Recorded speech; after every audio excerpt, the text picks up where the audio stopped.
ஏற்ப இடஒதுக்கீடு வேண்டும் அப்படின்னு புதிய தமிழகம் கட்சியின் தலைவர் கிருஷ்ணசாமி சொல்லியிருக்கிறாரு. தாழ்த்தப்பட்டோர் என்ற பிரிவின் கீழ் இடஒதுக்கீடு வேண்டாம், தேவேந்திர குல வேளாளர்களுக்கு இடஒதுக்கீடு வேண்டாம் அப்படின்னு அவர் சொல்றாரு. நிறைய விஷயங்கள் அந்த பேட்டியில குறிப்பிட்டிருக்காரு. நேரத்தை பொறுத்து நம்ம பேசலாம். இந்த முதல் கருத்தை நீங்க எப்படி பாக்குறீங்க? இது நுண்ணுணர்வுகள் சார்ந்தது அப்படின்னு தான், அந்த அடிப்படையில இருந்து தான் பார்க்கணும்.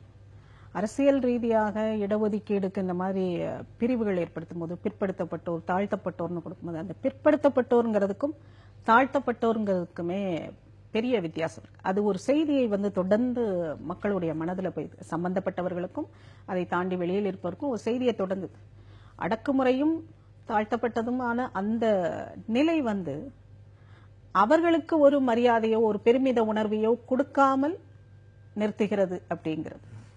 அந்த இதெல்லாம் நடந்ததா, செயலெல்லாம் நடந்தது. ஆனா அதிலிருந்து வெளியில் வரவும் அவர்கள் விரும்புகிறார்கள். அதே நேரம் அந்த தாழ்த்தப்பட்டதற்கான ஜஸ்டிபிகேஷனும் அவங்களுக்கு வேணும். அப்ப இடஒதுக்கீடு என்பது தேவை. ஆனா அந்த இடத்தில் நுண்ணுணர்வுகளை காயப்படுத்தாத, அவர்களுடைய சுய பெருமிதங்களை காயப்படுத்தாத நிலையில் அது அமல்படுத்தப்பட வேண்டும் அப்படிங்கறதான் அதுல வெளிப்படுது.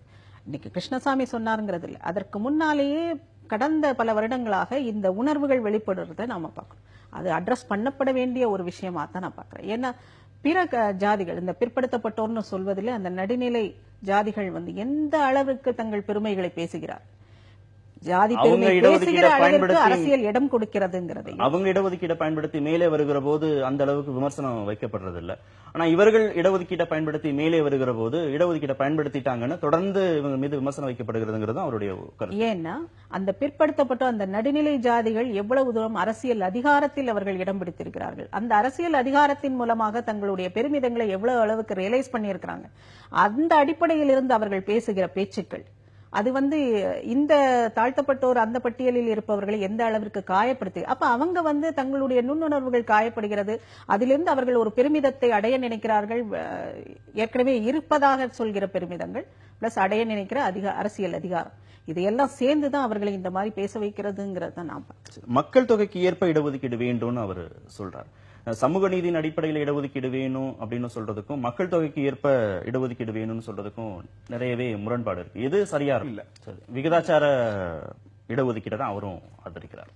கிருஷ்ணசாமி சொல்றதுல ஒரு விஷயம் கவனிக்கப்பட வேண்டியது, அதாவது இடஒதுக்கீட்டு பிரிவு அப்படின்னு ஒட்டுமொத்தமாக ஒரு டைட்டில் கீழே அதை கொண்டு வாங்க. தாழ்த்தப்பட்டோர், பிற்படுத்தப்பட்டோருங்கிற அந்த பிரிவுகள் வேண்டாம்.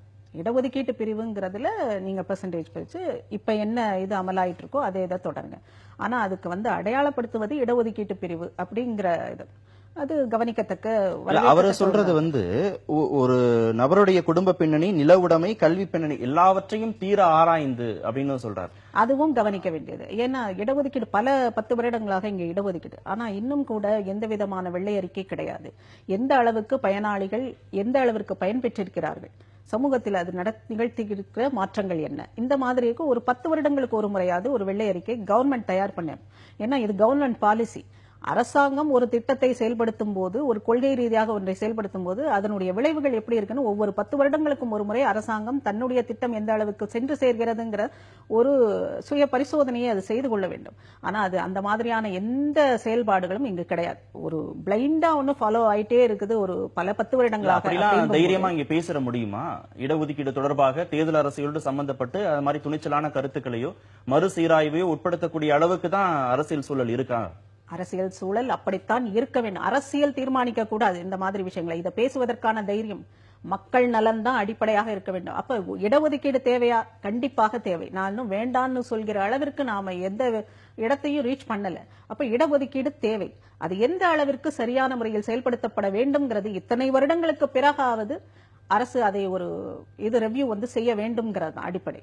அதை தாண்டி அவர் சொல்கிற அத்தனை விஷயங்களும் அதுலதான் வருது. நில உடைமையை, பொருளாதார பின்னணி, முதல் தலைமுறை பட்டதாரி, இந்த அடிப்படையில் கிரீமி லேயர்னு சொன்னோன்னே எல்லாரும் பொருளாதார ரீதி இல்ல, பொருளாதாரத்தை பலம் வாய்ந்தவர்களாக இருக்கலாம், ஆனா முதல் தலைமுறை பட்டதாரிகளா இருக்கலாம், அவர்களுக்கெல்லாம் இடஒதுக்கீடு. அப்ப இந்த அளவிற்கு பார்த்து செய்ய வேண்டியது அந்த ரெவ்யூ அடிப்படையில தான் செய்ய முடியும். அந்த மாதிரியான எந்த விஷயம் இடஒதுக்கீடுன்னு பேசும்போதே அதை பேசவே கூடாது, இருப்பது அப்படியே ஃபாலோ ஆக வேண்டும் சொல்கிற அரசியல் தான் இங்க தொடர்ந்து நடக்குது. அதற்கு ரெவ்யூ தேவைங்கிறது தான் இந்த பேட்டியின் மூலம் வெளிப்படுகிறது.